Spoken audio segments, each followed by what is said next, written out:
less than 10 seconds to go that took a draw out of the hands of the Owls. The whistle blows and we're underway here this evening on a Friday night in Boca Raton, Florida. Michael Watring, Ross Davenport, and our team with you. Great to have you on board for the matchup tonight. And as we watch these two sides, they're very similar all told in terms of statistically speaking. The biggest difference, South Florida, 5 clean sheets. Their defense has been very stingy at times this year. Early penetration and a swinging ball wide. Diarra gets to the second ball, takes a tumble inside of the 18, and it's funneled away out to midfield. Good early possession. Hooking ball along the left-hand side. Traore stutters, works it to the touchline, swings it in. Diarra spikes it, and it hits the net. Less than a minute to go. Mamadou Diarra, a league-leading 5th goal of the season, puts the Owls in front 1-0. I wondered if USF would be mentally ready for this one. The one guy you have to keep an eye on in the box is Mamadou Diarra. USF lost complete touch with him. Dropped back to the 6-yard line. That was a beautiful finish by Diarra as he continues to add to his goal totals this year. He could have 3 more if they reschedule the Stetson game, which they're apparently going to do in the next couple of weeks. That would put him in the top 25 nationally up there. Diarra, what a start for the Owls. Exactly what they needed here tonight. His 5th of the season for Mamadou Diarra. He scored in back-to-back matches. The senior from Drexel Hill, Pennsylvania. What a goal it is. 56 seconds in officially. It's the fastest goal of the year for the Owls. Yeah, as you mentioned, Michael, lovely patient build-up. Went wide. Traore got the backside of that right back. Cut it back to Mamadou Diarra. He's not going to miss from there very often. Not an unfamiliar spot for South Florida as they have given up 7 goals in the opening 20 minutes of matches this season. This the fastest, however, of the year.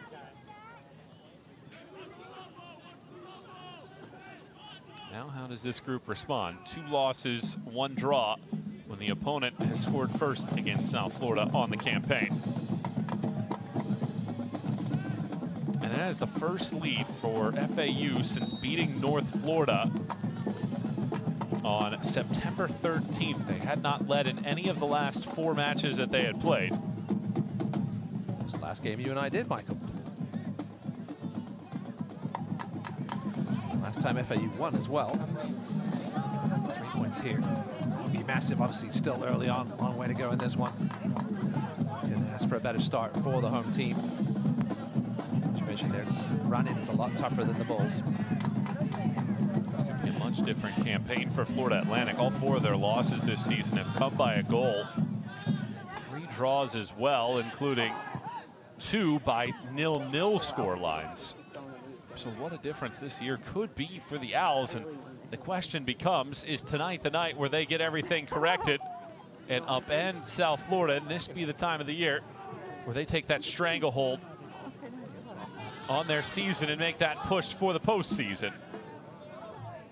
Yeah, we talked about earlier this season the amount of changes for Joey Worthen, and sometimes it just takes that one massive win for your team to believe that they can win games. So we had some of those draws, and obviously last week that late loss to Tulsa that took the wind out of them for sure, but they've come out here strong tonight.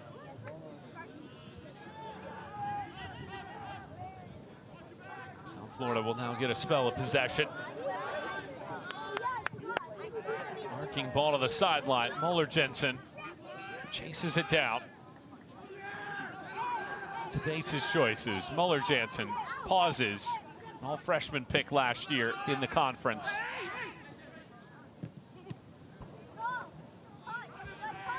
Ball taken right back. DJ throws it in. Diarra swings the leg, and Schaefer cradles this ball. Just didn't quite connect on that one. Diarra, the nice diagonal run towards the corner of the 6-yard box. Again, given a little too much space. You mentioned Muller-Jensen back in the starting lineup tonight. He was benched for the last game for Zach Kessler. Did play an hour in that contest against Tulsa. Been a starting right midfielder all season for the most part. Look at that chance for Diarra. Yeah, perhaps should have done better there. Just a little off balance, and as a result, the shot was tame and into the arms of Schaefer.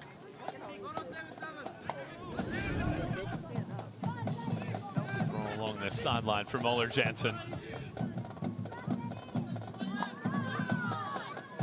Eyes his choices, tosses this ball in. He takes a bounce on a slide, and Schaefer hauls it in. Kvifte was in the vicinity.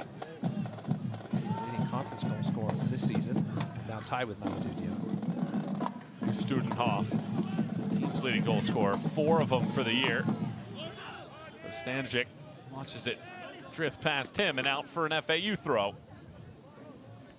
Yeah, we'll see if the Bulls pick on Nick Kanina a little bit. It's his first start of the season. He played early center back with Malik Spooner. They both got injured in the same game. Malik Spooner's been out since then.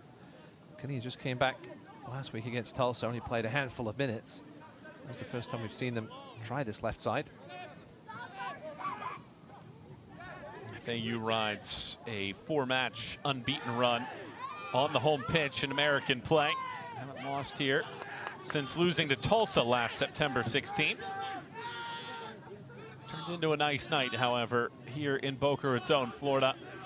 Our thoughts with everybody up in the Tampa area and throughout the Sunshine State after Hurricane Milton went through earlier this week, and hope everybody is okay. And Coach Bob Butehorn said that everybody was okay from his side, so good to hear. And they will make the journey back. They anticipate that this evening. Back to Tampa to see how everything sorts out. So a lot of the area without power. Back-to-back hurricanes almost in the space of a couple of weeks, still cleaning up from the first one. Helene. They had their game against Stetson canceled from last week. They'll play that one on Tuesday instead. Diarra commits the foul as he trucks Marcelo Mondragon, the rookie out of Pembroke Pines, Florida, not too far from here. It was an interesting one. It looked like Mondragon just fell into the path of Diarra, and Diarra fell over him. And as the local lad gets the call. One way to take Diarra out of the action. That's a well-timed pass. It's Jalen Anderson chasing. Out to get it, though, Nacho Alfaro, and a timely surge there by the FAU keeper. Alfaro had to be on his horse there. It was a lovely weighted ball through, just a little too much weight in it in the end. That was the first time we've seen them pick on Kanina a little bit.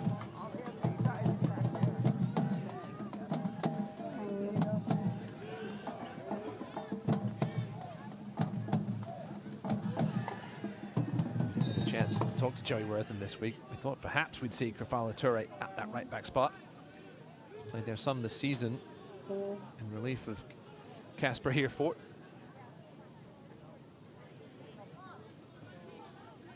As a coach, you never like to see your starting right back get a red card off the bench, unfortunately, in after that penalty decision. Basically, the game was over. They did add some time at the end, and FAU couldn't find the back of the net to tie things up, but yeah, frustrating for Coach Joey Wortham. One of those years for Florida Atlantic. They were without the services of Nick Kanina for nearly a month and a half, and Malik Spooner, who was slotted in to be one of their starting central defenders, has not played since the end of August. Talking about experienced players, steady players that they relied on, that they just haven't been able to have, and also that flow that you get by playing in this state. There was a time where FAU had played just 2 matches in the span of 25 days, 2 official matches, that is, because of the weather impacting things against Stetson earlier this season. Here's Traore again. Ping pongs around. Diarra unable to stab at it, and it gets funneled away by Mondragon.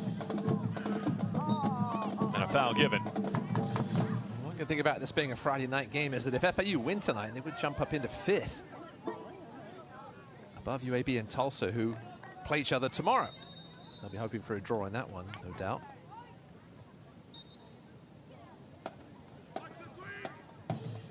Most of the time, coaches will tell us, yeah, we're not spending too much time looking at the standings or anything like that. But in today's day and age, it's almost impossible to miss it. access that you have to your phone on a daily basis. Offside flag up here. Yeah, this with only a seven-game conference season. I think from game one, you're looking at perhaps for upsets, and you want to see as many draws as you can elsewhere. Of course, these days we can have many more draws in college soccer. And no extra time anymore, or overtime, excuse me. Yeah, a lot of these matches had gone to overtime between these clubs in recent years. 5 had gone to OT in the last 11. 4 to double overtime in that window of time, where this South Florida group has 8 wins and 3 draws since Florida Atlantic's last victory back in 2000. Muller Jansen has it ripped away, and then he shanks it off the leg of Haugen. USF captain gives up a throw. Yeah, USF has been a superbly successful program. Ton of NCAA tournament appearances, ton of pros produced. You and I have called some USL games. Badgemere Spengler playing for South Georgia Tormenta. He's had a great rookie season there. In USL League One. I've seen Roy regularly, etc. as well over the years. Kvifte leaves it for Muller Jansen. Muller Jansen looks for space, throws it out top, curling shot in, and Schaefer clutches it in the end. Sebastian Zettel right at the top of the 18. Just hit it right into the middle of the pipes. Yeah, right at Schaefer. Bob Buhon holding his steady guy back there. That's what you need as your keeper. You need that spectacular. Need that steady guy for these 7 games. Need as many clean sheets as possible. Obviously, no clean sheet tonight. 11 minutes in the books so far in this one. Mamadou Diarra's goal, 56 seconds into the match, has the Owls out in front 1-0. Michael Watering, Ross Davenport, and our team with you here on ESPN+. There's a push. No foul whistled, however. Asking for one inside of the 18. Sebastian Zettel asking the referee to go look at the TV. Doesn't seem like he's interested on that one. It's Hamadou. Ton of contact from Issa Hamadou. He is going to go. He is going to go look at it. Yeah, indeed, he is going to go take a second glance at it here to see whether or not there is anything more in this. And a VAR glance that really could shift the weight of this match massively. FAU has been a sturdy side so far, despite averaging just a shade over 1 goal per match this season. This could be a massive choice to be made here by our official tonight, Kevin Maurer. In real time, it felt like that there was something in that. Hamadou was definitely early, and he's going to get a chance looking at this replay to see exactly how early he was, because as you just mentioned, Mike, sometimes in real time, perhaps not looking, it depends on the angle you got, where he was looking at here. Let's take a look from this angle. Not the best angle here, but see that one, may have got there right as the ball got there. It was a tough angle to tell, though. Whenever you see a player lift their hands up like that, you almost feel like they're admitting some level of guilt in that position. This will probably give us a better sense of the contact.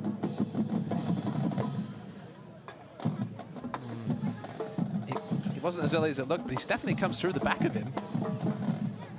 Definitely not as early as it was on first look, but definitely a ton of contact and in the back.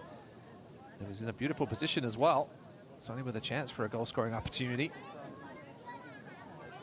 It's only a question of how much contact there was. Got some help over there as well from one of his crew. 4th official.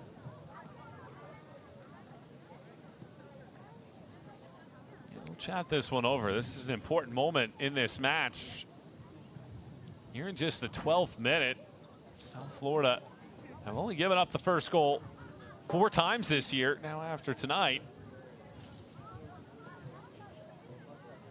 the key thing for Hamadou was that he had nowhere else to go except through the back. He was clearly beaten to the ball. Well, the decision has been made. Let's see what the call is. No. Nothing. Nothing in the end. I think that it's one of those that when the call was not made on the field, you have to see something pretty obvious in the end to overrule that. And I think from the looks that we had, I didn't see much to overturn that call. Yeah, I think the amount of contact may have been the question. Referee Maurer did have a better angle than we did from the camera. Perhaps he was just confirming that there wasn't a ton of contact. He went down a little easily. But yeah, that certainly could have been a game-changing decision there if it had gone the way of the Owls. We'll see if it ends up being one. Instead, 12 minutes in, it's still FAU 1-0, no penalty given. Both teams have been better in the first half. The majority of the team's goals come in the opening 45. And now Sebastian Zettel lines this one up, the Austrian. 3 assists on the year, specializes on these set pieces. Lofts this one, high arcing ball right at the top of the 18. USF handles the first. Kanina chases the second. Instead, it comes out. Studenhoff races past, and it's a well-timed challenge by Chanchar. Studenhoff has a handful, all sorts of pace, and the size as well. You can see it. Look at this challenge here. That's beautiful. See the heavy knee brace on Rabo there, coming over to help. Studenhoff, a huge piece for the South Florida group. A third-round pick in the MLS draft a year ago. Elected to spurn the Colorado Rapids and continue his collegiate days. He's got 4 goals and 1 assist and has scored in back-to-back matches. He's this biggest piece that FAU has to deal with defensively. Yeah, 5 international caps for Cayman Islands and a couple earlier this summer, including one in a big World Cup qualifying upset win over Antigua and Barbuda. But unfortunately, they had to forfeit their match against Cuba because of some fears with the U.S. travel restrictions there. Some of the players wouldn't be able to get back in. The international players with visas to be able to play. So they didn't go there and lost 3-0. But often you see too many college players with 5 international caps. Pedigree is there for the team's leading goal scorer. But so far, all 4 shots in this match have gone the way of the Owls. All 4 have been on frame as well. Bulls trying to change the plot a little bit now, but not do so on that pass as it's cleared away. Biggest question for FAU tonight, can they play a complete 90 minutes? It's always one of those that when you score the opening goal as quickly as the Owls did tonight, less than a minute in, how do you fare the rest of the 90? You and I talked this season about the attacking style of Joey Worthen, that we thought that perhaps it would lead to giving away a bunch of goals. They have given away a few too many goals, but they also haven't scored as many goals as we thought they would. I think they just keep going at it here, just keep playing positive football, pushing those 4 bodies forward when they are in possession. Try and seek as many goals as you can, because listen, you never know how many USF are going to have scored, especially with their talent up top.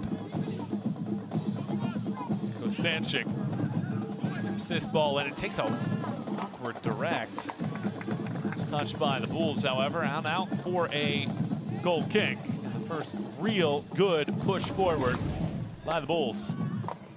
It's an interesting ball, didn't have a ton of pace on it. It bounced even before it got to the first attacker. Hopefully harmlessly in the end for the Owls. These 2 sides were projected 4th and 5th respectively, South Florida and Florida Atlantic in the preseason poll. Owls are winless in 3 tries to begin the year. 2 wins and 3 efforts for South Florida so far. And here comes Florida Atlantic once more. Traore. Shut down on that one. Fine defending. Yeah, USF seem to have sorted themselves out at the back after that first goal. Who's marking who?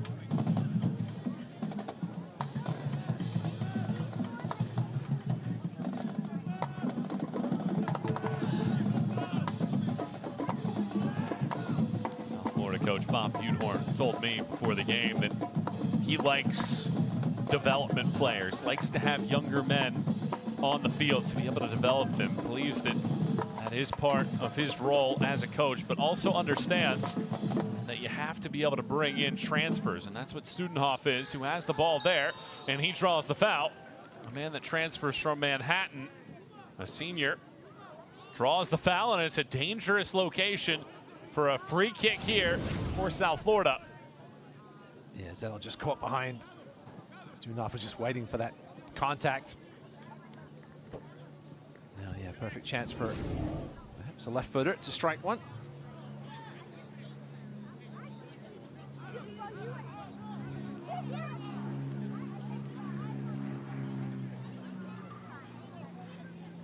Interesting angle. There is some size on this South Florida group. Yes, perhaps a little further out wide than most free kick strikers would like it to be. It's one of those ones where you can whip it in and just hope you catch the keeper napping. Right-footed. Haugen, a low liner all the way across the field.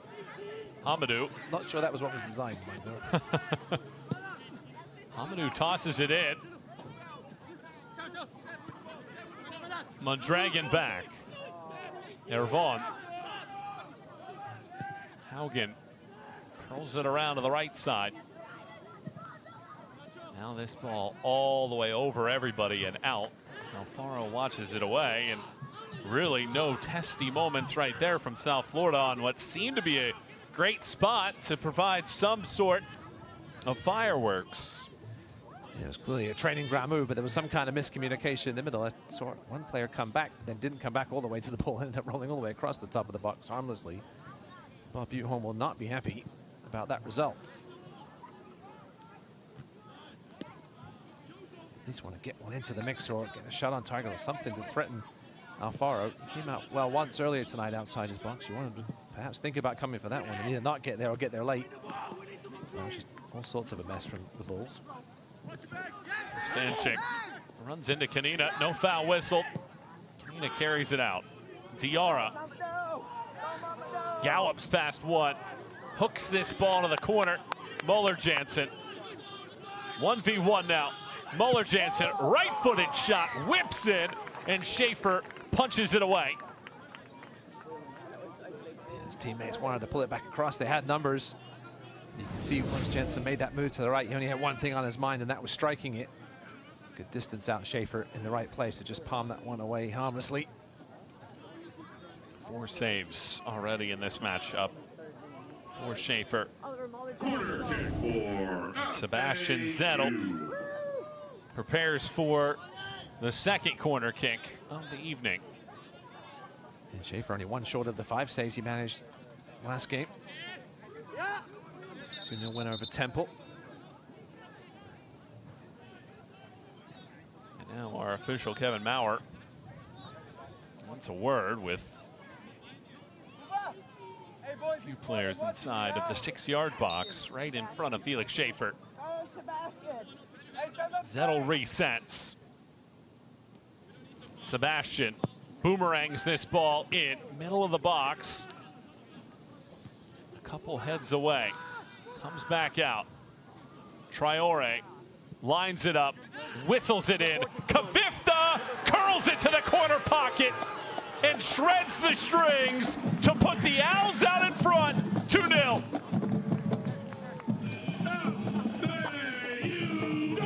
Beautiful to Traore. Turned the one USF defender inside out. The Bulls defense completely forgot about Noah Kvifte. Using acres of space on the right side of the box for some reason. Went pushing out, just completely forgot about him. Next year's conference selection makes it 2-0. 4th goal of the season for Kvifte. One off of Diarra's pace for both the team and league lead. Won't have many more easier than that one from a great location without a lot of stress around. Kvifte scores for the first time since the 75th minute goal on September 29th against Temple. And after leading the team with 6 goals last year, he's added 4 more to the ledger this season. And who could have seen this coming? 20th minute, 2-0, Owls out in front. Michael Watrang, Ross Davenport, and our team with you here in Boca Raton. And still no shots for South Florida in this matchup. It's been a dream start for Joey Worthen. 2 early goals. And now you can't just sit back. That's a silly foul there. Kvifte preseason conference, excuse me, not conference last year. They're certainly living up to expectations in this potent front four. Referee Maurer is perhaps going to card somebody for repeated offense. No, it's going to be an offside call first before the free kick. So he works with his assistant to pull that one back, and this is a surprising result at this point with how well South Florida has played there. 4 wins, 3 draws, no losses against unranked teams so far this year. They started the season against 23rd ranked Seattle, a top 10 draw against Central Florida, and a top 10 loss to Charlotte at the end of September. It has been quite the year for South Florida, a program that has been to the NCAA tournament 22 times, including 3 trips to the Elite Eight. But they face a 2-goal deficit in this matchup. And for a Florida Atlantic team that has not beaten South Florida side in a quarter century, most of the players on this roster weren't even born the last time that Florida Atlantic beat the Bulls. It's a 2-0 lead. And we talked to Joey Worthen a little bit about pre-conference games and playing as tough a schedules you can. Obviously, USF gets those tough teams even to come into Tampa because of their historical success. And yeah, if you don't win that conference tournament, you got to hope your RPI is as high as it can be. And your record is as good as it can be if you want to get in that large spot.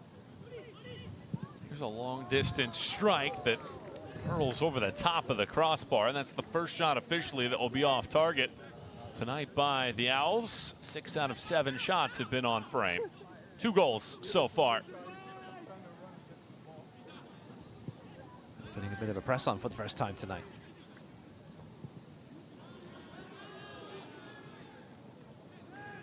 Better than the season average for Florida Atlantic. This is the 5th time this year they've scored multiple goals in a match. Their season high is 3 coming against Belmont on September 1st. So an excellent performance so far, but still greater than 65 minutes remain. Traore has time and space, whips this ball across. VJ, I think, was hoping that that ball would take an extra bounce. It did not, and Schaefer just cradles.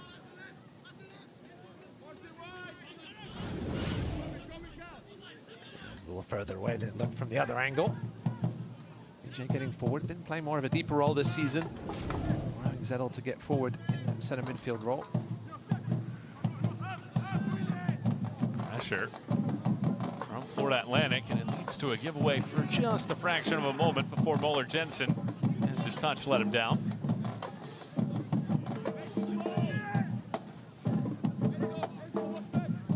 Fourth time this season that South Florida has given up multiple goals in a match.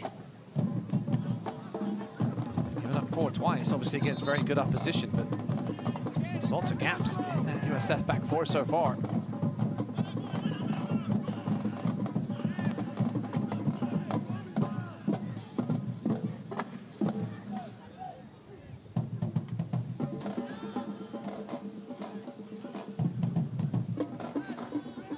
Certainly you have to think about the mentality of this South Florida group. I mean, it's not just that you're living in a hotel for the last several days. As this ball drops at the feet of Kostanchik, and his shot attempt is blocked by Frogston out for a corner, but it's also the thought of what's going on back at home in Tampa. How's everybody faring there? What's life going to be like when we return? You're living life in limbo for much of the time. Challenge there from Frogston as Kanina got caught out just once again. Bit of a transition from playing center back to full back.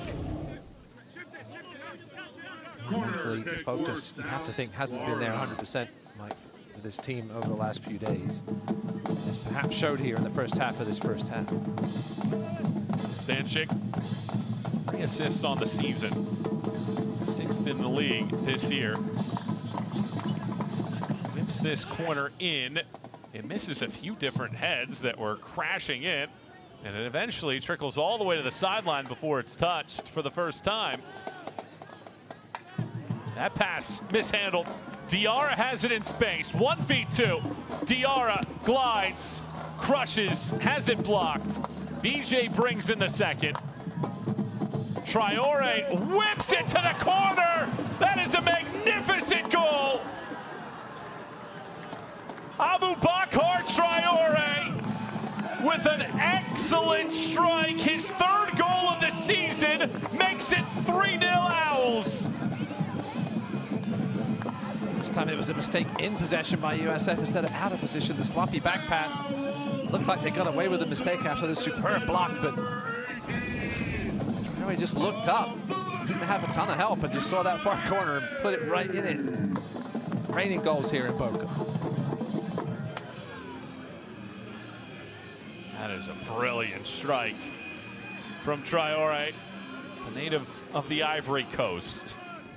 Scores for the third time this year, his first since September 21st at UAB. You see what it means to the FAU bench.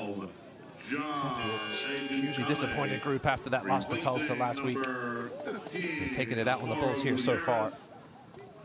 It's tied for a season high for goals, and it's taken less than 25 minutes for Florida Atlantic to get there.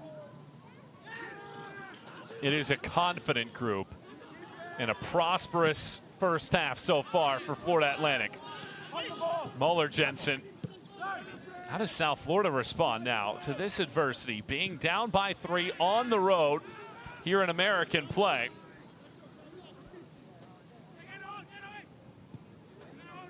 What a match it's been for Traore as well. A goal and 2 assists so far. Now up to 6 assists on the year. Already led the league in the category. And he's putting together quite the campaign. The Charlotte transfer played just 5 matches for the 49ers last year. And boy, has he found a home here in Boca Raton. This reminds me of that Stetson game, Mike, which we didn't get finished, where FAU just looked like a different force going forward. Couldn't stop scoring. Obviously, the rain stopped them in the, well, the lightning, I should say, stopped them in the end.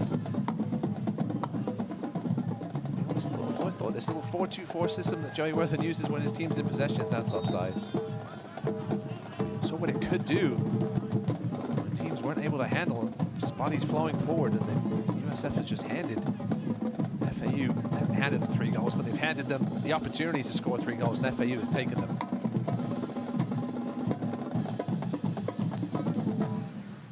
Shots to 1 right now for Florida Atlantic, and 7 of those 9 have been on target, and perhaps an alarm being set off amongst American athletic teams, because this is a Florida Atlantic side. I mentioned at the beginning, their last 4 matches of the year are all against the current top 4 in the standings, and the challenges will abound for all of these groups down the stretch of the year against this Owls group that will be playing desperate matches the rest of the way to try to get into the postseason.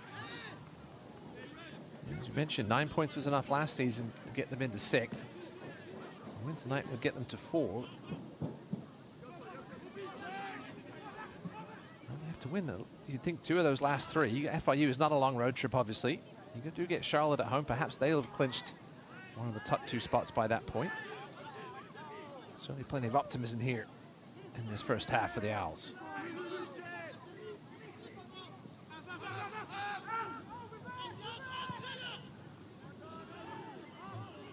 Eight of the 10 first half goals allowed by South Florida this year have come in the opening 22 minutes of matches, including 2 more here tonight. Question for South Florida is, can they get something here in the final 17+ minutes of the first half if they want to try to make a big comeback here this evening? I mean, it doesn't even really need to be a goal, Michael. They just had nothing in the final third, other than that one long ball that Alfaro came and cleared, really, in the corner. It's just been a whole lot of nothing for the Bulls. They just need to get something in these final 17 minutes to build on going into that second half. Everything's just a little off the touches, the passes. Just not what we've seen from this Bulls squad. It is tied for the most goals that Florida Atlantic have ever scored against South Florida. Here's Studenhoff. Studenhoff has that ball trickle all the way across. Might have taken a bit of a redirect on its way through. The other two times that Florida Atlantic have scored thrice in a match against the Bulls go back to October of 1997. That was on this pitch, 3-1 win for FAU, and the other time was August of 2003 in Tampa, a 4-3 South Florida win in double overtime. Will there be the same theatrics here tonight, or will Florida Atlantic be able to push the pedal all the way down and finish this one off cleanly? Zettel hooks this ball in. No issues for Schaefer.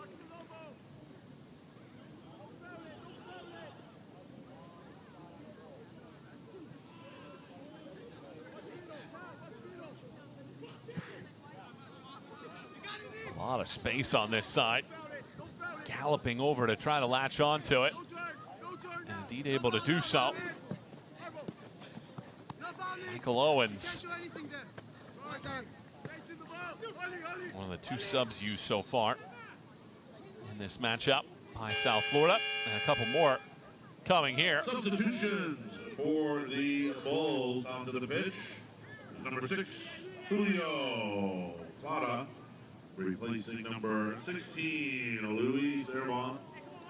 Also for South Florida onto the pitch, number 14, Marco Astorga. Marco Astorga and Julio Plata come in. There's now 4 changes used by Bob Buthorn in his 8th season in Tampa with his group. Also coached at Florida Gulf Coast and St. Bonaventure. Here's Astorga. Crosses this ball in, and it gets spiked away all the way out towards midfield. It's a terrific start for Florida Atlantic as we just wind past the half-hour mark of this one. If you're just joining us, it's been early and often for the Owls. Mamadou Diarra, 56 seconds in. Kvifte, 20th minute. And then Traore in the 25th minute makes it 3-0. And that third one, no doubt, will be maybe the most frustrating of the group because it comes off of a South Florida corner kick and nobody tracks back in transition, and Traore scores a goal of the week nominee.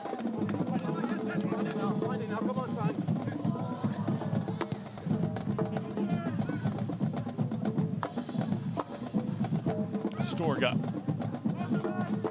runs into Kanina. Florida Atlantic have not used any changes so far in this one. It does look like they're getting a couple men ready here in this first half, but this group on the field has been flawless with their execution so far.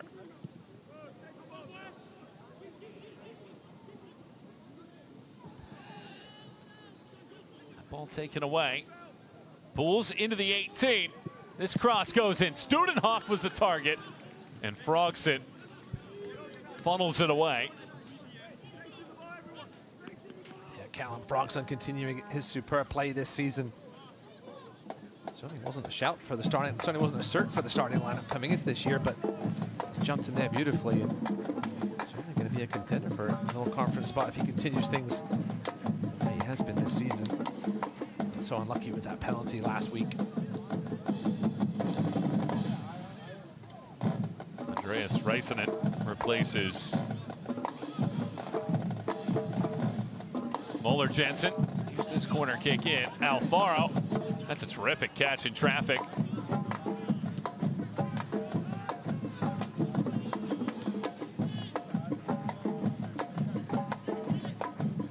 Here's Astorga. He stumbles to the deck.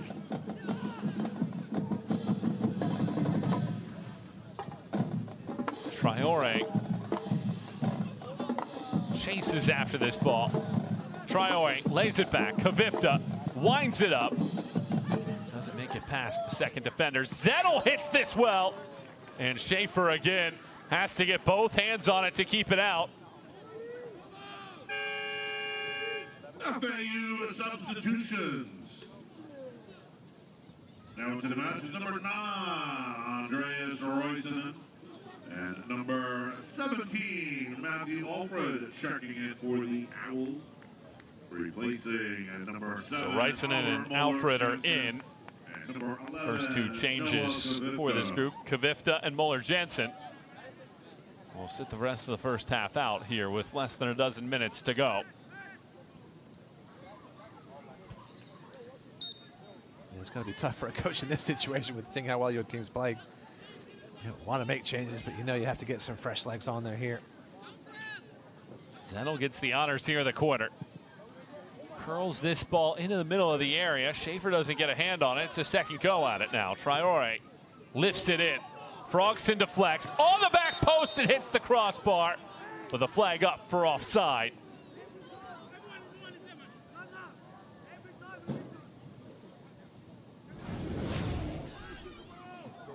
Yeah, definitely a couple of yards, I said.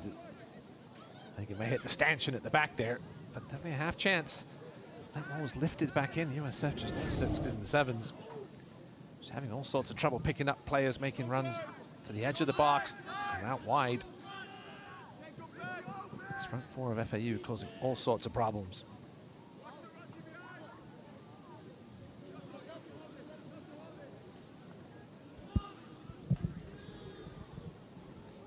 Nine shots on target in this match. That is a season high for Florida Atlantic. They have a dozen shot attempts overall. Their season high is 17. There's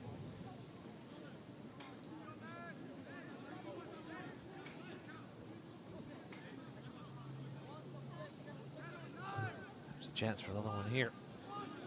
Flip this free kick dangerously towards the penalty spot, perhaps. Yeah, this field's been tilted all night so far, Michael.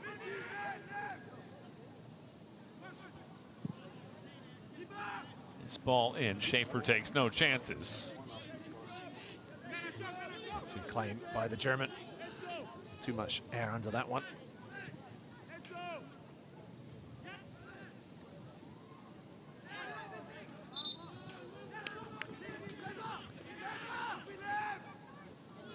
Joey with him. We'll have to see Gunnar Studenhoff playing the ball back there at the halfway line.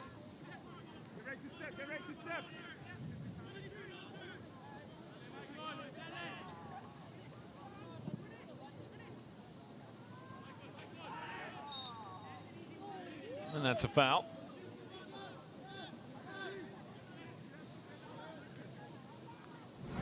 Well, we have a SportsCenter top 10 nominee for tonight. After Diarra's shot was blocked, how about Abubakar Traore hitting this ball flush and flawlessly to the top corner? We've seen the Owls feature in the top 10 already once this season. Is this the second time, perhaps? It's not as spectacular as finishes Mamadou Diarra's bicycle kick a few weeks ago, but just as much quality on that one.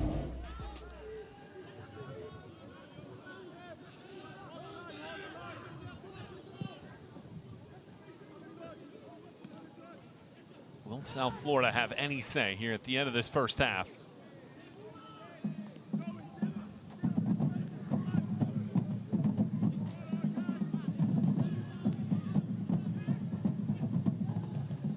Settle down in this final third, Mike. Just get some kind of period of possession going, get some confidence back.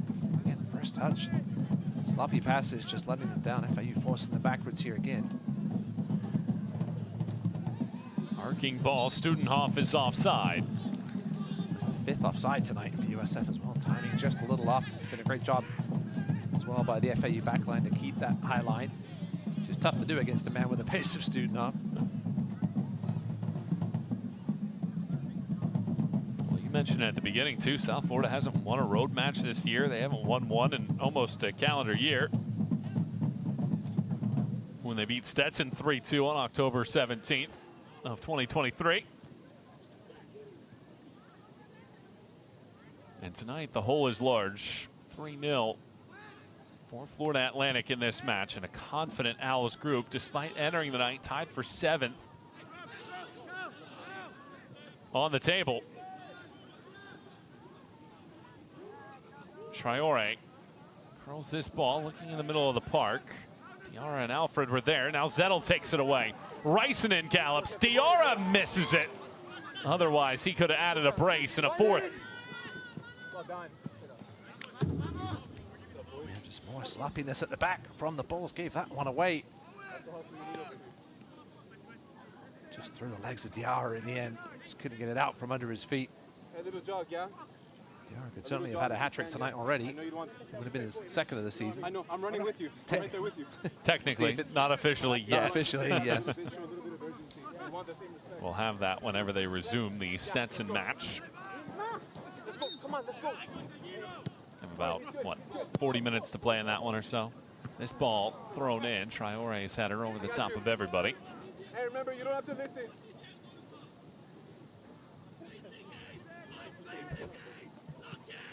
FAU came into tonight second in the AAC with 38 shots in conference play, but only tied for fifth. And 4 goals scored, with 4 goals scored, but they're making up for that category tonight. Definitely helping the numbers, no doubt about that. Alfred chops this ball, unable to get it through. Hamadou. Owens. Plays it into space. There's nobody over there. Studenhoff is really the closest man to it. Alfaro will watch it out. You see the frustration on Studenhoff. Body language there. Wanted that ball more centrally. It wasn't acres of space.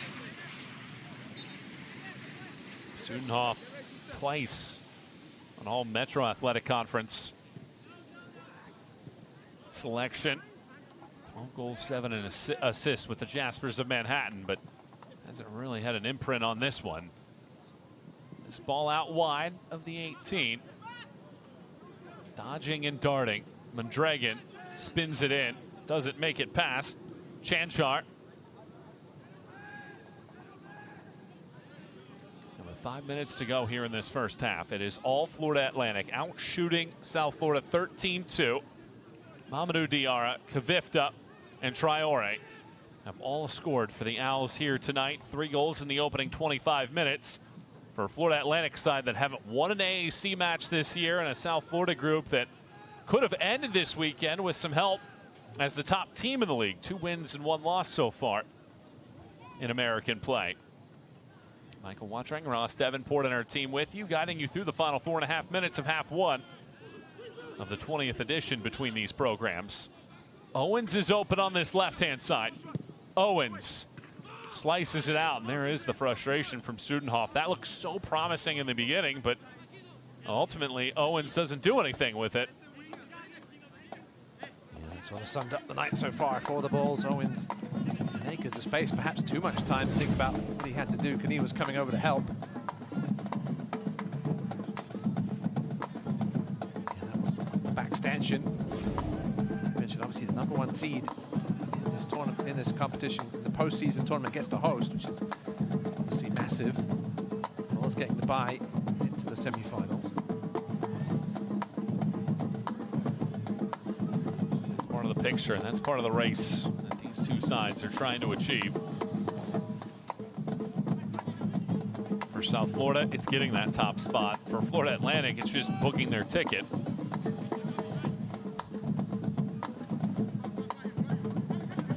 Kanina, first start of the season tonight.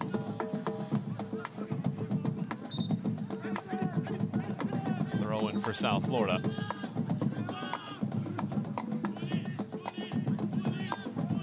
3 minutes to go in this first half. A nearly flawless opening 45 for Joey Worthen's group.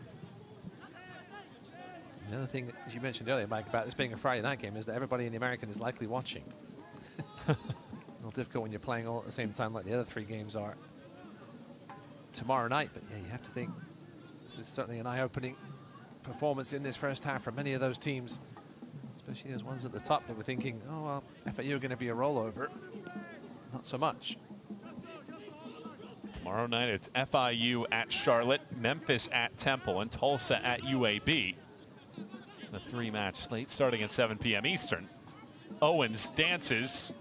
Kanina just shoves him away and controls that segment. And so often tonight, South Florida, whenever they get something building around the 18-yard box, haven't quite been decisive enough in those moments. And as I mentioned earlier, they have been certainly focusing on this left side. And Nick Kanina, normally a center back, but he's stepped up so far in this first half.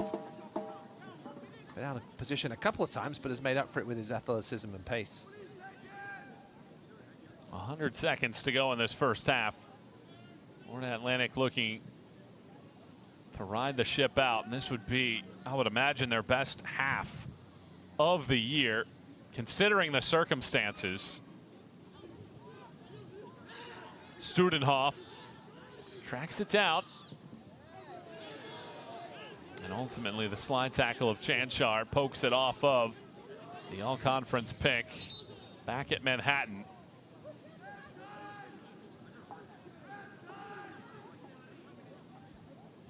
Nacho Alfaro, just the one save so far tonight. It's been a nice, easy first 45 for him. 1 minute remaining in the first half. Down to the final minute of this first half. Why, in your eyes, has Florida Atlantic been so successful and have a 3-0 lead? Listen, I mentioned they've been handed the opportunities, right? You can't leave guys like Kvifte and Diarra open in the box. USF handed them the third goal with the poor back pass, but it's been the finishing of FAU. It's just been so clinical. We've seen them have chances and shots this season, but they haven't been able to put them in the back of the net. And this one, you're going to have the clinicality that you've had so far in these first 45 minutes. You're going to find yourself at least with 2 or 3 goals in the bag. It's been superb here from the Owls so far. Still a half to go, though.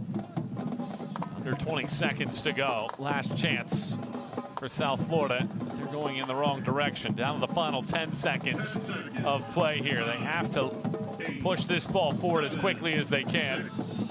5 seconds to go. Alfaro is out. He juggles. This shot hooks around, and it goes in the final seconds. Mathis Haugen, the junior from Norway, and the team captain, gets South Florida on the scoreboard. And South Florida. Kevin Maurer double checks to make sure that we're ready to go for the second half. He blows his whistle, and half 2 is indeed underway. And these first 5 to 10 minutes, I would think, are going to be very telling of how the rest of this match is going to go. Did that goal from Haugen galvanize South Florida, or did it alert Florida Atlantic? Yeah, you have to hope Joey Worthen told his boys at halftime to come out with the energy, continue what they did, instead of perhaps trying to sit back and soak up some early pressure. Take it to USF. You're the home team here. You're up 3-1. Don't let them come at you. Michael Watring, Ross Davenport, and our team with you here as you watch the American on ESPN+. A foul whistled against Studenhoff. And the senior from the Cayman Islands has had a very frustrating night tonight. Only has 1 shot attempt for a man that has 4 goals, including at least 1 in 2 straight. He's been handled very well by the FAU back 4. Caught offside a couple of times.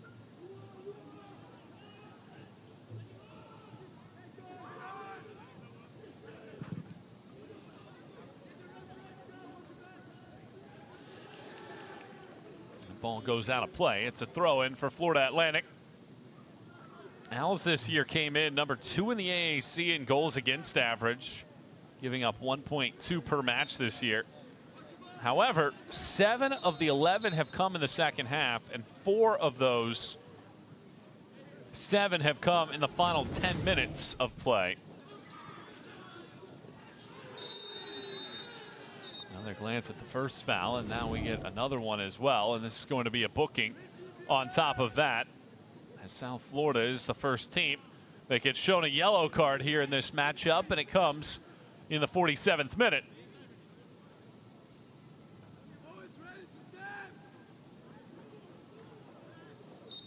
The yellow card issued to South Florida's number 6, Julio Plata. Julio Plata is the man that gets booked. Both coaches, I think most of their substitutes in, they brought in about the half-hour mark or thereabouts. A couple of physical fouls to start things off. I think that favors FAU, slows the pace down a little bit. Certainly one portion of the maturity that any side needs to learn is how to close out matches.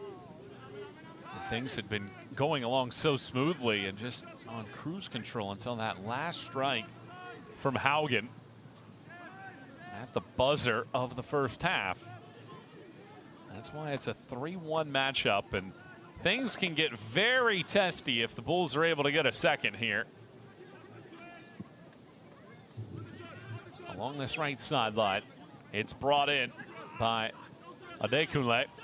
He swings that ball. Did it touch FAU? It did. Corner kick coming up here for South Florida, their third of the match. Give some more credit to the FAU backline, Michael. I don't think you mentioned Jalen Anderson's name once in that first half. If you did, it was maybe once. I think I mentioned it when he came off the field as a sub. Yes, because he had a very, very quiet first half. Did absolutely nothing. Such a dangerous offensive player. Gotta keep an eye on Studenhoft here on these corners. In swinging ball, sent right back to where it started. Throw it. South Florida have not done all that well on their set pieces. Studenhoft scored in that 2-0 win over Temple last week off a corner.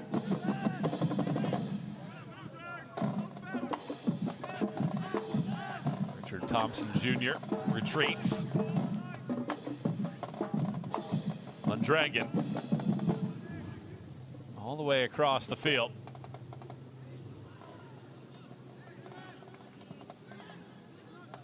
BJ gets knocked down by Haugen, and a foul whistled.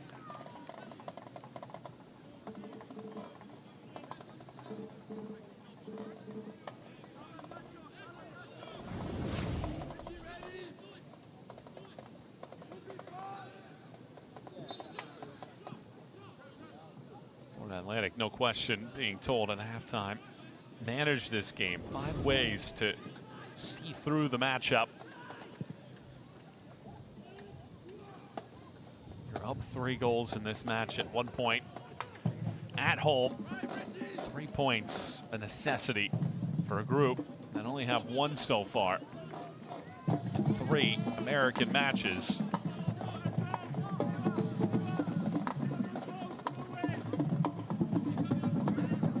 Encouraging first 5 minutes here, though, for the visitors. Sustained possession in the final third. That's what they need.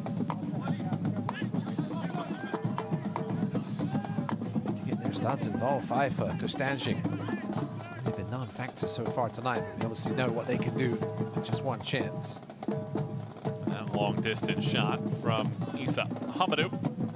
No issues ultimately for Nacho Alfaro. Hamadou transferring over from UAB.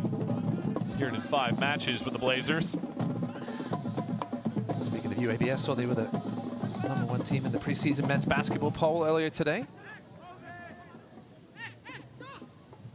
FAU 5th with so many changes on their end. It was a fun matchup last year between FAU and USF on the basketball court. Bouncing around, it comes in, poked back out wide, and a hefty touch. Hamadou bounces it right back off of that white kit, and it goes out for a goal kick.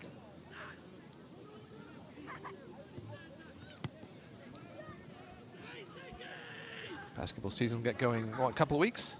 Yeah, at the end of October, you have exhibition season starting up. Can't believe it's closing in on that time already. And what basketball means is that the seasons on the pitch are starting to come to a close as well. Jensen called for the foul. Very critical timeline on deck for both of these 2 clubs. Florida, 22 NCAA tournament appearances. They've won 17 conference titles in the different conferences that they've been in. Most recently in 2016 in the American. Here's an overlap and a well-timed slide tackle. Getting that ball out of harm's way. All South Florida to start the second half of play in possession.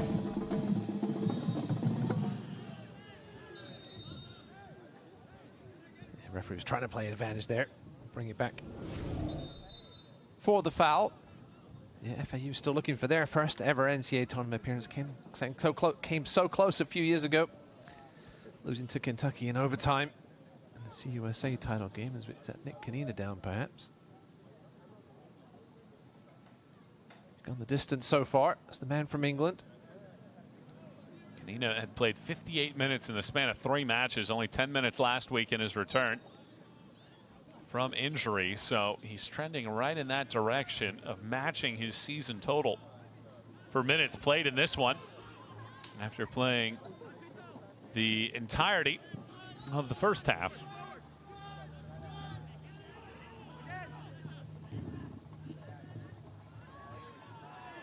Robot. VJ back for Frogson, and now Kanina.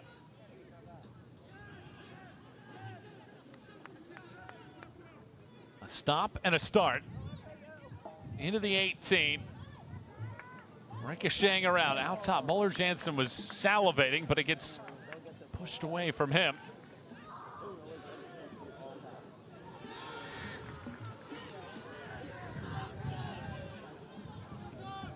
Certainly one thing for Florida Atlantic this year is playing the entirety of the 90 has been an issue at times. Talk about that Tulsa match, back and forth in that one. Felt like they were going to rescue a point, and then a handball whistled with 5 seconds to go, giving up a penalty and ultimately losing that match against Tulsa. Just backbreaking in that matchup. Yeah, it was a tough decision. Callum Frogson was back there and was sort of pointing for his teammate to cover somebody, and as he put his hand back towards his side, the cross came in maybe 2 yards away from it. Distance is one of the parts you're supposed to consider when it's a handball. There was enough time for him to react for it ever to be hand to ball. But the decision was made and the loss was taken, unfortunately. It's our second yellow of the night. Sahamadou is the man that is carded this time around. Joins Plata on cautions.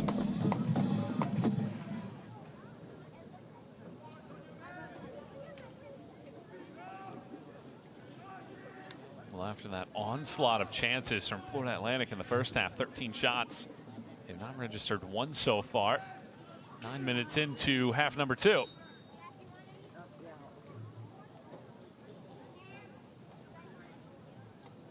Zettel tries to change that here. Winding it up back post. Räisänen crushes this ball. Somebody will have to go find that deep into the shadows. It's not going to be me.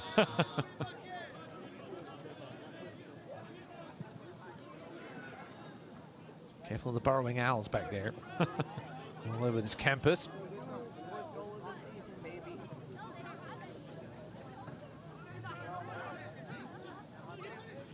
Defensively, Florida Atlantic have been so stingy, not allowing South Florida's ace in the hole, Gunnar Studenhoff, to get really any touches.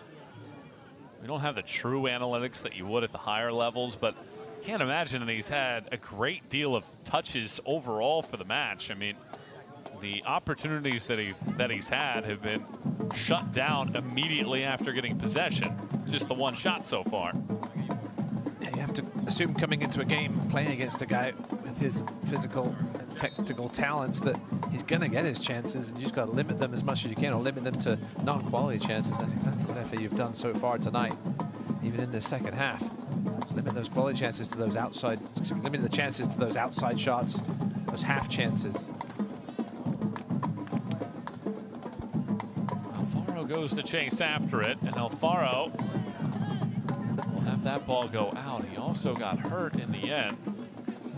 It's going to be a goal kick rather than a foul, and Alfaro is down. A man that has played every minute so far this season for Florida Atlantic is injured. Looking to shepherd this one out and got the contact from Studenhoff from behind. Alfaro down and appears to be some serious pain.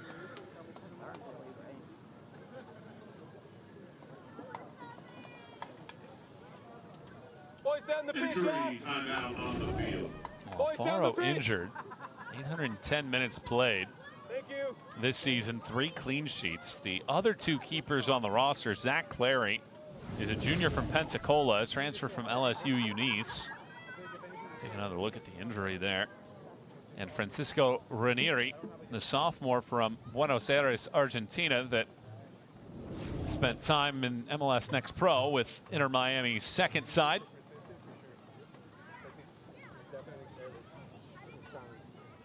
Listen, this is soccer. We've seen players in the history of this game flop around, but Alfaro did look like he was legitimately hurt there. It's one of those ones where you're trying to shepherd a guy off and the pressure is on the knees as you hold the weight of the guy behind you, and Alfaro hopefully didn't do too much damage. Clutched that right knee, I think it was. As we see other keepers warming up. Well, Joey Worthen talked about the value of Nacho Alfaro. They had a experienced keeper last season that really just kind of ran the string out on college, said that I think I'm good and I think I'm ready to move on. So it was a late decision for him to leave, meaning that Nacho Alfaro had to come in after transferring over from Iona, the 2023 Metro Atlantic Athletic Conference goalkeeper of the year. Was terrific last year. Played against Studenhof. As you take another glance at this injury from Alfaro. And she looked like the left leg they were dealing with here. You see the contact made there, and then the plant. Looked painful from that angle there. Going right as he planted that left leg. Looked like Ranieri was the one with the penny off. Clearly feeding him balls right now. And Alfaro doesn't look like he's in any shape to continue at the moment. There is a look at the young goalkeeper, Ranieri. Last year was the team's third goalkeeper. He trained with Inter Miami too in that quote-unquote gap year. And he has Lionel Messi's signature tattooed on his arm. I wonder, did he get that during training or did he get that before? This is the problem though, right? When you put all your minutes into one keeper and then suddenly things go horribly wrong like this, you have to go to somebody who hasn't played a minute of action this season. And what could be one of the biggest wins of the season.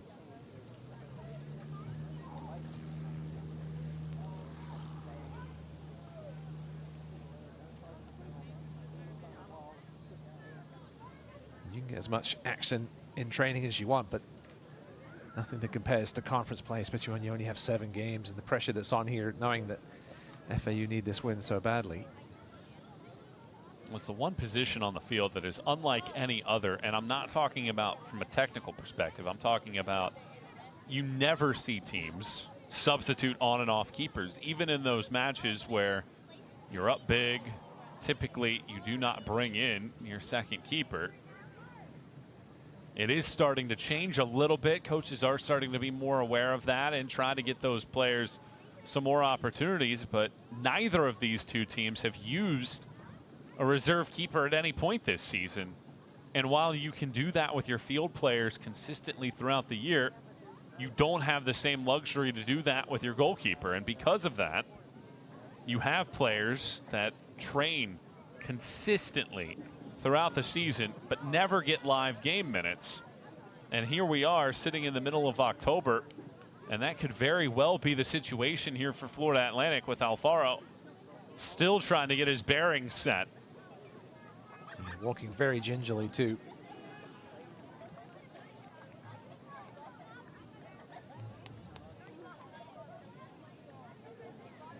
I'm surprised they're letting this go on for as long as it is, because he's off the pitch. I think referee Mara would at some point here ask Joey Worthen to make a decision, but obviously it's a very, very big decision. So Worthen's going to take as much time as he can here with Alfaro to see if he's able to go. It certainly doesn't look the way he's walking. Last thing you need is him trying to continue and try to push off that left leg and not make a save. And now we look up, we will have the changes. Ranieri is jogging onto the pitch. So indeed, he will have to come on. The Argentinian goalkeeper will come onto the field. So the first time this year that somebody other than Nacho Alfaro will man the box, and it will be the sophomore from Buenos Aires, Argentina, Francisco Ranieri. And our hopes that Alfaro is okay. Has competed with the Costa Rican youth national teams in his time. And now he signs off in this match. A 2-goal lead with less than 35 minutes to go is the moment.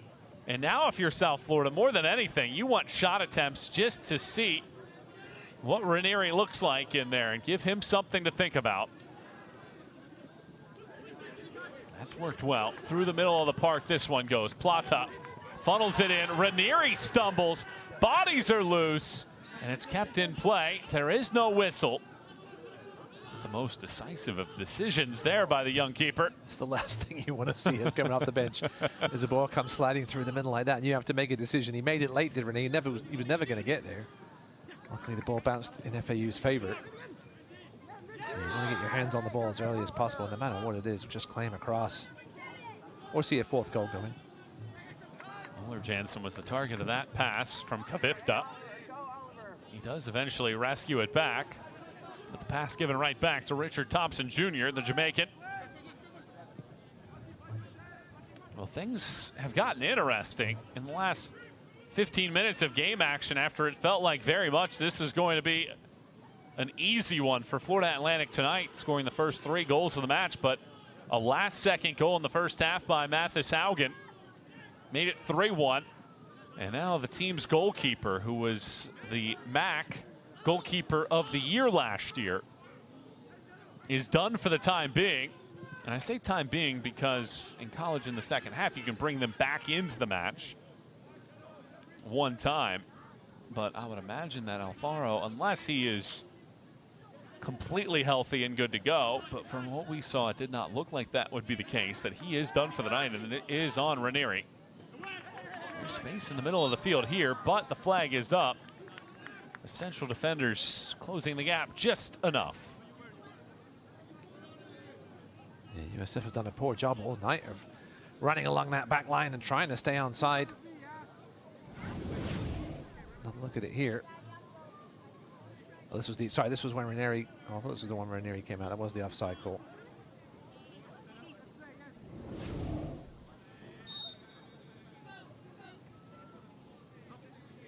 Ranieri's going to get a foot on it here at least.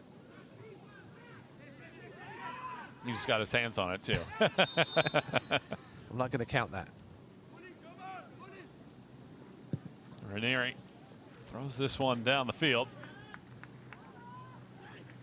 No shot attempts in the second half for Florida Atlantic. In fact, this year they have not scored a goal between the 35th and 64th minutes this season. The middle of the games have not been at their best. Ranieri is out. Ranieri takes out Studenhoff, and there is no foul. Once again, Ranieri making the wrong decision. Perhaps he did enough. He came out late again, was never going to get there. It looks like there was contact from behind on Studenhoff from the FAU defender more than Ranieri. Another look at it here.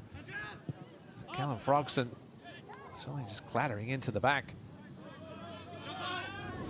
of Studenhoff. We'll have to see if they take a look at that when we get a break. If you're a Florida Atlantic fan, your anxiety is skyrocketing right now. Looking at every precious second as if it's in slow motion. That clock does face all the fans in that far corner. We've suddenly gone a little quiet. Schaefer muscles this ball down the field. I did see a USF colored Vuvuzela earlier. I know they gave out those earlier in this season, so I know a few fans have made the trip from Tampa. You don't see a lot of Vuvuzelas anymore. For good reason, Michael. They're terrible. What was that, the South Africa World Cup? What year would that have been? That was 14, I think. Your memory's better than mine. I think so, though. Either 14 or 10. 10 or 14. Yeah, one of those two. We won't fact check ourselves. Replacing number 9, Andreas Reisenen. Number 51. Adekunle splits two, hooks this ball. It's always hovering left of the post, but chances starting to grow for the South Florida side. Replicate Traore, but from the other side. Try to go far corner. Never had a chance.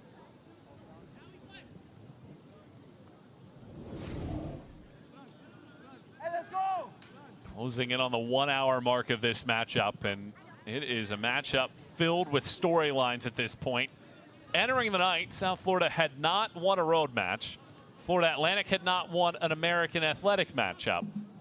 Florida Atlantic scored 60 seconds in, added 2 more before the 25th minute, and were in cruise control until the last kick of the first half when Mathis Haugen made it 3-1. That's where we sit right now.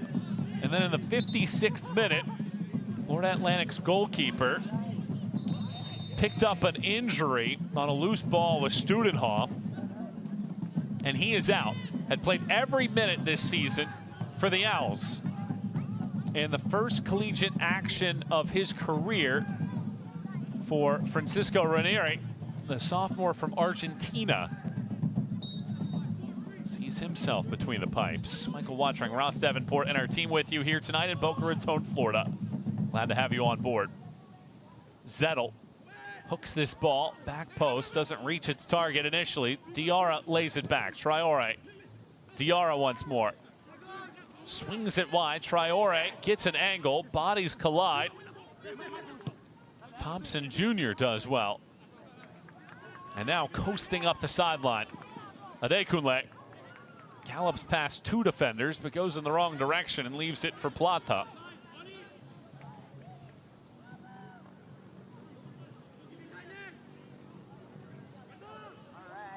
It's turned into another great matchup between two programs that have played a boatload of close matches in recent years, but all have gone the way of South Florida. 8 wins, 3 draws in the last 11 meetings.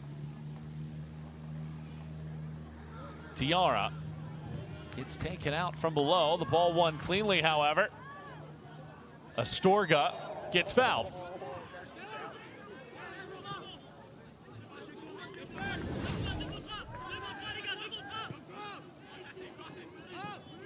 Good challenge there. Yeah, this has been a complete mirror image of the first half. FAU now chasing shadows. Second best to every challenge. USF clearly in the ascendancy here, looking to turn it into a second goal. Come on. Plata works his way along the chalk. Tosses this to the penalty spot. There's nobody there. Moeller Jansen instead will just watch this one trickle across the sideline. It has been quite the shift in the plot after it looked like Florida Atlantic was going to reset the history books for this decade. With 9 shots on goal in the opening 40 minutes. They have not had one since. Yeah, they're going to take control in the midfield. That's where they're losing it at the moment. Combination of VJ and Zettel normally able to run the show in there, but they haven't been able to in the second half at all. Talked about the scheduling done by Joey Worthen. Well, Bob Buhorn did much of the same with his side. Getting 23rd ranked Seattle to begin the season. This ball fired in. Diarra unable to win the race to it. Astorga turns around. Astorga taps it along. Some space along that far left sideline. Calling for it in the middle of the field was Adekunle. Instead, it doesn't get to him or Studenhoff. Yeah, Adekunle was impressive off the bench. And that win over Temple last week, had 3 shots on goal in only 34 minutes.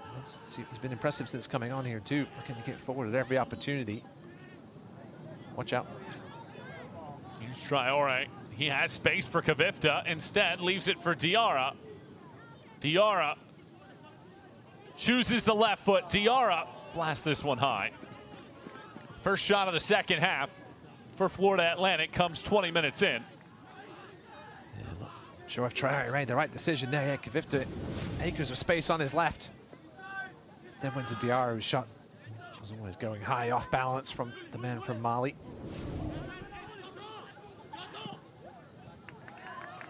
Offside flag up here. Studenhoff offside again. 7 times South Florida as a team has been offside. Yeah, that's just a focus thing, Michael. Look up, and also a good combination of that and FAU's backline doing a good job of stepping up when they need to. It's an effective offside trap, can be so frustrating for any striker. Not easy to do though when you have a new player playing in there. It's obviously been here for most of the time. Kanina now going the distance so far at right back. Nice work there from Rabot. Diarra gets an angle. Hamadou Pokes it to the sky. Diarra recycles it. Nobody over there, however, in a white kit. Can South Florida get another opportunity here in the next few minutes to make it a one-goal match? Out of play this ball goes. Florida Atlantic this year 0-4-1 in one-goal matches this season. We talked about the difference that this team could have if they could excel in some of those moments. Could be a totally different plot line here tonight. Could be two of the best teams in the league. Instead, Florida Atlantic gripping to the bottom of the table and looking to mount their surge here in October. Meanwhile, South Florida came in tied for second in a three-way tie, with everybody looking up at Memphis. Studenhoff unable to get back to it. VJ. Kvifte swings this shot in. Ranieri is able to slow it down enough in the first real time that he's had to make a save, although it might not officially go in as such, as it looked like it was a little bit wide. And he'll take it either way. So at this point, Joey Worthen, his message to this team is just got to get 3 points however you get it done. It's been ugly so far in the second half. Obviously things haven't gone their way with the injury to Alfaro. But 3 points here could be the difference in FAU making the postseason down at the end of the season or not. Muller-Jensen latches onto this. Muller-Jensen inside of the box. Chooses a cross. Diarra whiffs. Otherwise, it would have been a three-goal match yet again. It's like the third time tonight he's had the ball just go straight through him. In the spot where you normally expect Mamadou Diarra to stick a leg out and for it to find the back of the net. Yeah, straight through the legs there. Just half a second too late. You can see Muller-Jensen's reaction. Hands to the head. I mean, what that would have meant if that had gone in. But better here from FAU in the last few minutes. Playing their way back into this one. Keeping with their press.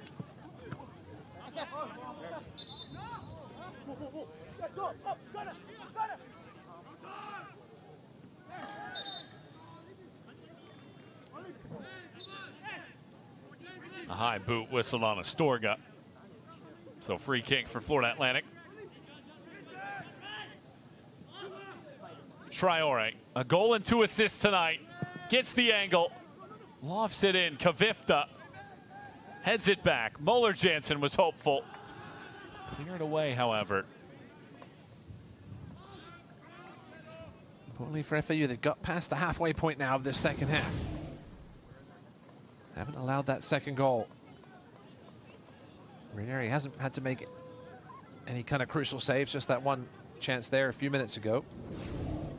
Big picture, still looking okay for FAU. Here's Traore. Traore clips it. And Schaefer, no issues. Yeah, far too casual there from Traore. He just had to get his head over it and smash it. Instead, he trying to be a little too casual with it.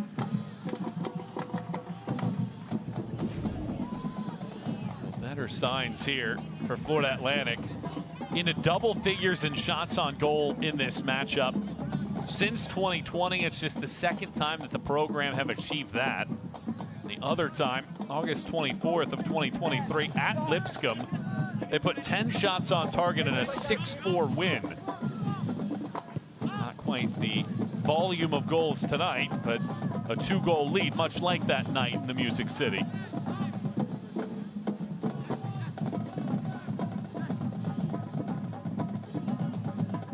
Right into the drum line.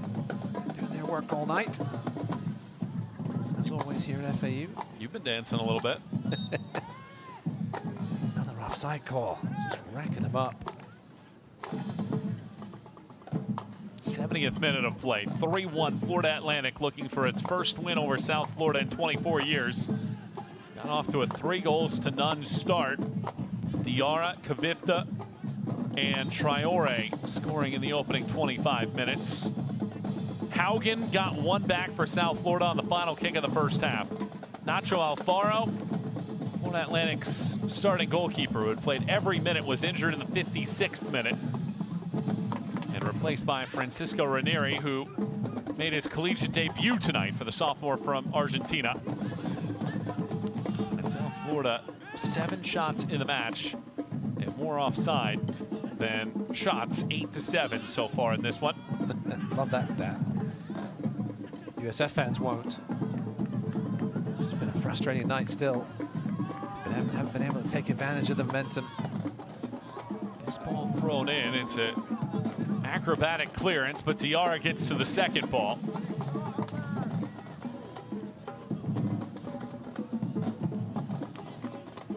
With less than 20 minutes to go, we've been somewhat waiting on South Florida to really make a push, and they haven't really done so yet.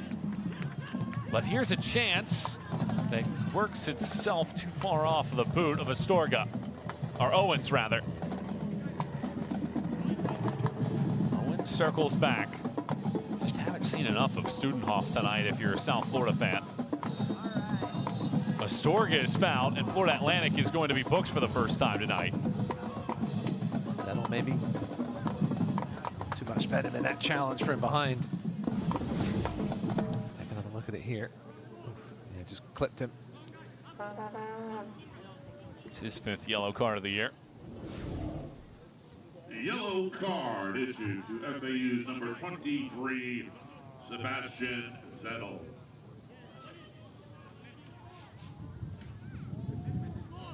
South Florida will get some numbers forward now.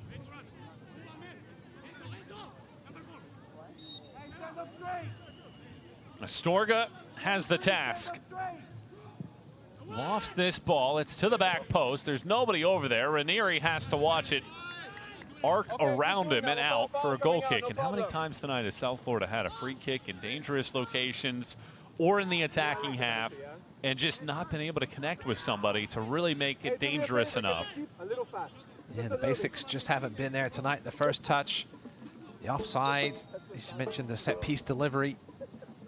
You know, stuff that you should be doing well on a game-by-game basis. It just hasn't been good tonight for the visitors. Still 18 minutes, though, to try and find something here. And the men in green. And for Florida Atlantic, you're talking about a team that's playing without its starting goalkeeper. Malik Spooner, who was one of the team's starting central defenders, has been out since August. Nick Kanina has played more minutes tonight than he had all season long. You're kind of patching things together within this Florida Atlantic group here in October. There might be some seams for South Florida to exploit. Kvifte wins the race to this. Kvifte swings the leg and blasts it over the top. Yeah, he surely saw Safer off his line and in no man's land. He was trying to hook it over him. Just couldn't get the angle on it. Yeah, credit to the entire FAU back four tonight. They may be the unsung story this evening with the 3 goals scored. Can't really fault them for that USF goal by any means. Here is Traore. Just a magnificent night tonight. Has had a hand in all 3 goals. Steals this ball back. Nutmegs Thompson. Tosses it in. And Schaefer does really well with pressure in front of him.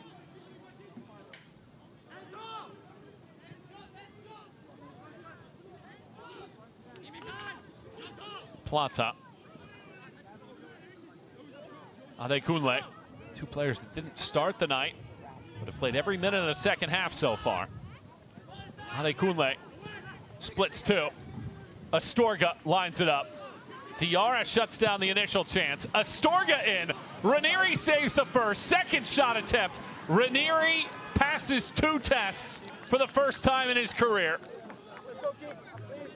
Give him a B- for not holding on to them there, Mike. Got to hold on to at least one of those 2. Certainly feeling a little nervous. The second one, perhaps he should have held on to. First one was actually a decent save. When you look at it again, ball was moving. He had to get down quickly, did Ranieri. Can't give away anything too easy, though, those rebounds. Luckily for him, USF wasn't closing in on him. Well, a gift was given to South Florida on the final kick of the first half. They have about a quarter hour to go in this one. Looking to make something happen here for a team that entered a game out of first place in the American standings.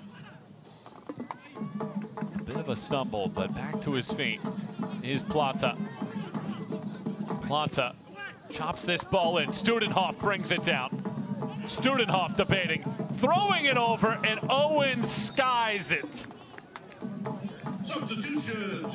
It's the first time we've seen Studenhoff really in deep in that penalty box with his back to goal. Once again, well defended by FAU. All he could do was lay it off to Owens.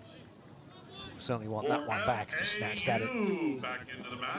Well, you see the maturity and the extra level of thinking from Gunnar Studenhoff, third-round pick of Colorado Rapids in the 2024 MLS draft, elected to return to college. Just so composed in that moment, picked out the right man. And Owens just couldn't put it on target. Otherwise, it would have been 3-2. And it would have been a dash to the finish line with less than 15 minutes to play.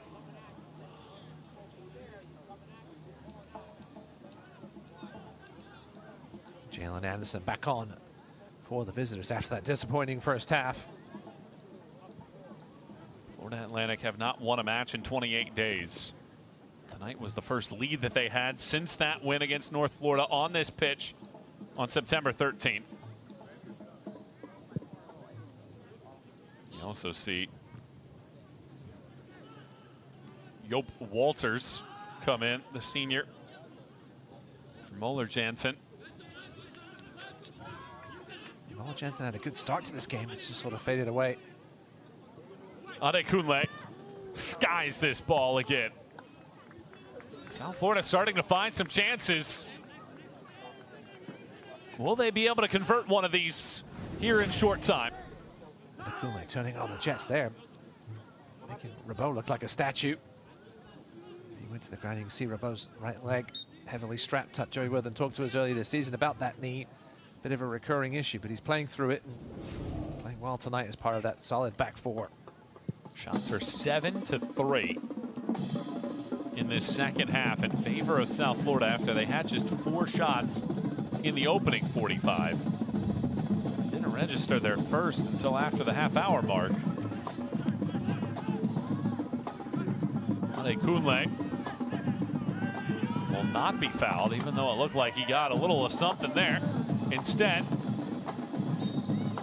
it is Diarra that is guilty of the infraction. The accelerator is on right now for South Florida. A team that relocated down here to West Palm Beach on Tuesday with Hurricane Milton bearing down on Tampa. Adekunle gets to the touchline, curls this in. Studenhoff couldn't angle it on. Plata has the ball, is on all fours for a moment, and now Traore slings it forward. Kvifte eventually carries it out of play. We'll give some credit to the USF backline tonight as well. They've done a good job of limiting Mamadou Diarra's chances. Mamadou and Mondragon in the center there. As we have a player down. It's perhaps Rabot. And that knee. They stop the clock with 12 minutes and 33 seconds to go. Unlike the pro ranks where you're left guessing how much time might be left, we know exactly the time here at the collegiate level. And indeed it is Enzo Rabot that is down. Which do you like best, Michael? I mean, personally, I'm partial to the college ranks because being from the United States, that's how every other sport is timed, but I'm sure that you feel differently. I like the guessing game.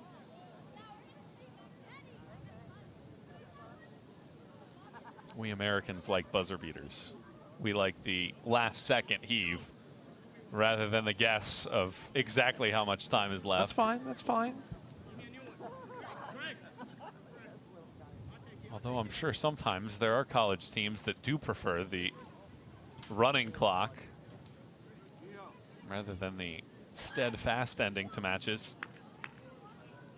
Rabot's back on his feet. It's just his socks up. It's not a knee brace. It almost looks like a knee brace from the distance. Well, it's an FAU. Saw the benefit of that last season in that big win against FIU in the conference tournament, scoring with a couple of seconds left to win. we'll see Kefalo Toure, who we thought we might see starting at the right back spot. Instead, he'll come in at left back. Although, going to get a break here, perhaps for the final 12 minutes. Well, streaks aplenty trying to be either added to or broken tonight. Florida Atlantic is unbeaten in their last 4 at home against the American. But they haven't beaten South Florida in the last 11 meetings and are winless in their last 4 overall for 2024. Trying to stem the tide in 2 of those areas. South Florida, meanwhile, unbeaten against unranked teams this year, but also winless on the road this season. Still time remains for the Bulls and looking for a response. And this will not do the job here. With about a dozen minutes remaining in this one. It's been a fine night for Florida Atlantic, looking for their first conference win of the campaign. But it may come at a price of their goalkeeper, Nacho Alfaro. And still with matches to go this year, they have Charlotte, FIU, Memphis still on the ledger down the stretch, and Charlotte is the only of those 3 that will be on this field. Yeah, both of these teams do have the benefit of 4 of the 7 games. Obviously, when you have an uneven number, you got to have 4 home games or 4 road games. Both these teams with 4 home games this season. In conference play, does make a big difference. Flag is up. Diarra was offside. Every second so valuable now, and South Florida understanding just that. Here's Toure. Into the match for the first time. Didn't play much at the beginning of the season, but has started to find a role. He's almost that utility defender on the wings. That ball is out. Kvifte will take that extra touch. With 11 minutes remaining exactly.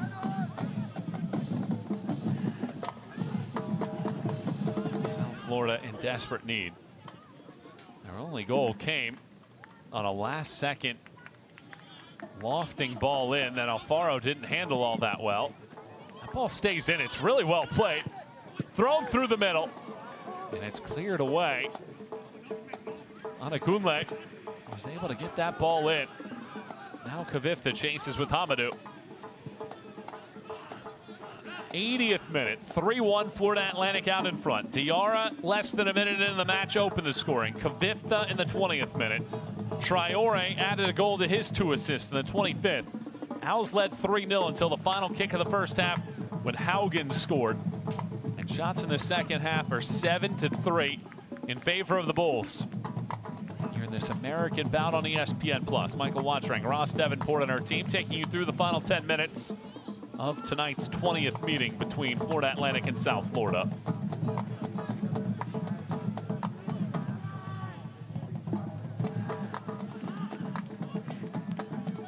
Kvifte.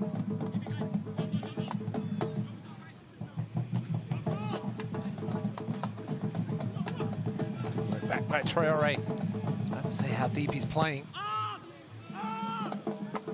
So trying to do what they can to hang on to this 2-goal lead.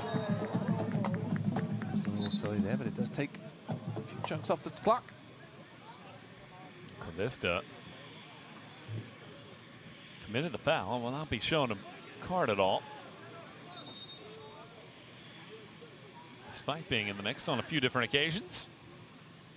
Transfer from St. Leo. Led the team last year with 3 game winners. And tonight's would officially go down as a game winner if it holds at 3-1. Scoring the 2nd goal of the evening.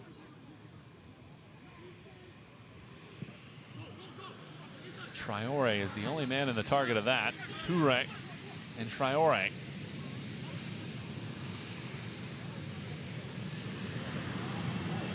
There's a foul.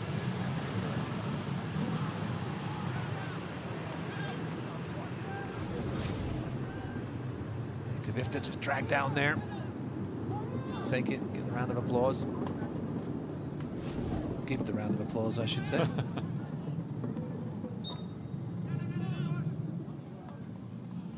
Yeah, FAU seems to have weathered the storm here a little bit. 20-25 minute push from USF to start this half. Seem to have perhaps run out of gas a little bit. Diarra brings this in.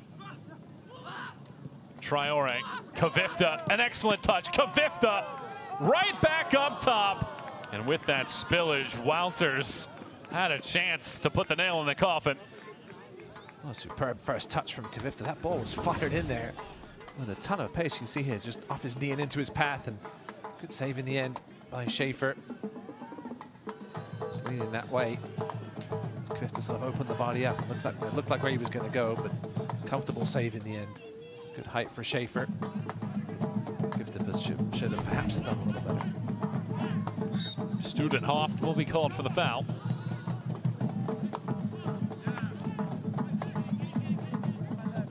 See Studenhoff's reaction to that. It's been a frustrating night for the big man up top. Just hasn't been getting the service he deserves. For a man with his talent. But again, credit to the FAU back four. The bent just haven't broke. Studenhoff entered the match tied for the league lead in goals with 4. Diarra has since broken that time with his 5th of the year tonight. And started the fireworks for Florida Atlantic. And he has possession now. Dashes past the defender, asks for a foul, will not get it. Haugen.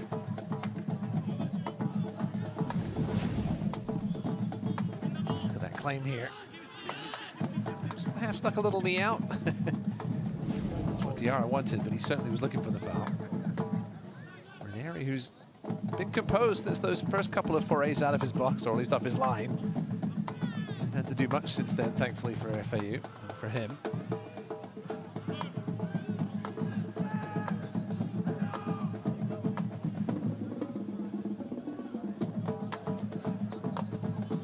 Diarra picks this ball up. Rattles it off of a defender. Carries it out of play for a corner kick. 3rd of the night for Florida Atlantic, and they will be more than happy to take as much time off the clock as they can.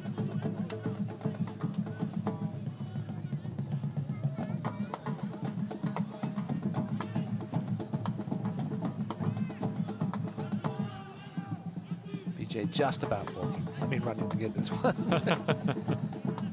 The slowest jog I've ever seen. And it's taken immediately right to that corner flag.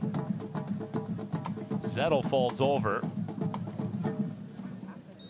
And eventually a foul whistle. That was Walters, actually. That fell down. And less than 5.5 minutes remain on the clock. And Florida Atlantic in control. But remember, they have given up late goals this season.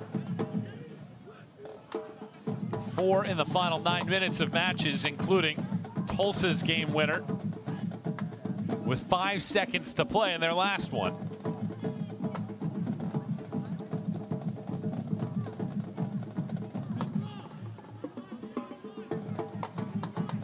Accelerating around the corner. And it's out for a corner kick as FAU's defenders converged.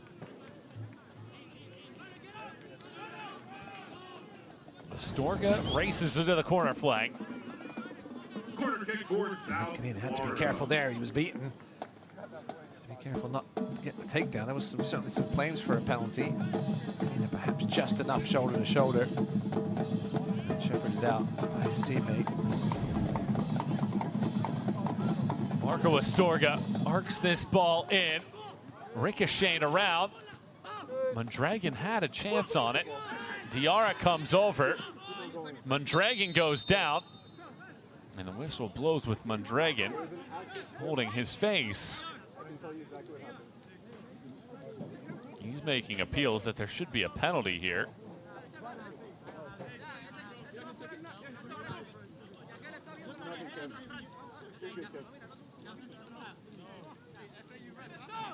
Just a foul, you got it. You got the foul.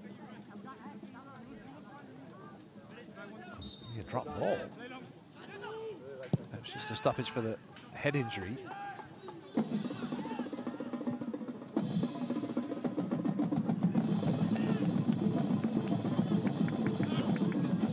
Traore shields just enough before Ranieri falls on top of it. These will be valuable minutes for Ranieri, whether or not it's tonight or in the future.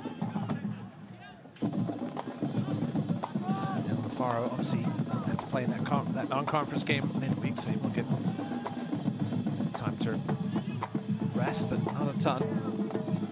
Just a long trip, obviously, to FAU next weekend. Kvifte.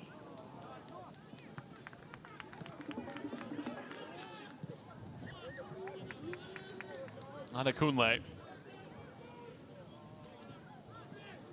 Time not the friend of South Florida now. You would think a second goal would have to come here in the next 30 seconds or so to give them some time to try to get a third. Bodies tangle up, and eventually a foul is given. The clock finally does stop here. Kevin Maurer looks over. Well, the question tonight, Ross, will be, is this evening the jump start for Florida Atlantic down the stretch of the year? Is this the confidence boost that they need to be able to make that push into the postseason? Certainly hope it could be. They've been so close. They're tight losses. Yeah, just a short road trip. Down I-94. Sorry, I'll take down the turnpike to play FIU next weekend. You see our hardworking crew out there.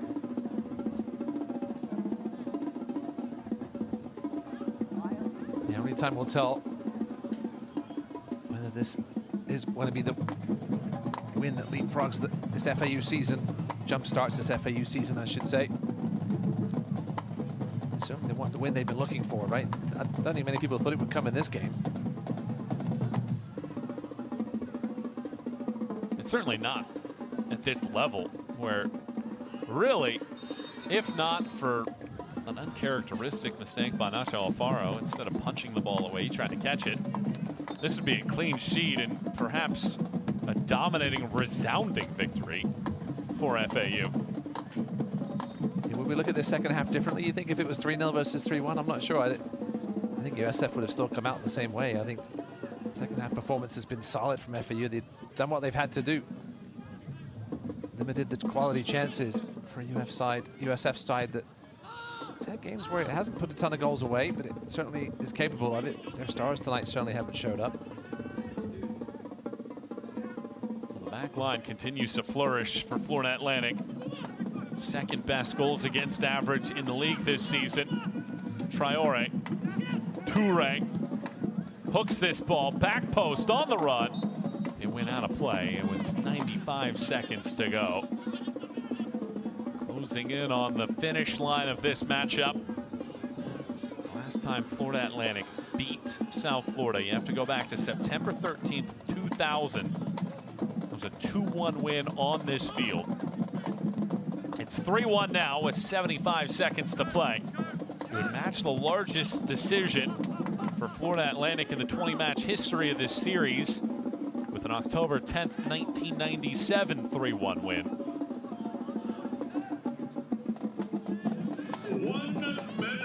1 minute remaining in the match. Under a minute to play. Astorga launches from distance, and it whistles wide right, and Ranieri will take his time here. Well, perhaps a new goalkeeper for Florida Atlantic the rest of the way in this one, but they get the ability in the attack and ultimately see this one through. Yeah, he made a couple of early mistakes coming out when he perhaps shouldn't have, but he got away with it. Doesn't have much to do since then, thankfully for the Owls. See this one out here. It'll be 1-2-1 in conference play after tonight. Getting out of the cellar with Temple, at least for the evening, with Temple tomorrow playing host to league-leading Memphis. 6 seconds to go. Diarra rightfully has it. He scored the opener less than a minute in, and for the first time in 24 years, Florida Atlantic upends South Florida The 11-match drought is over. A 3-1 win for the Owls.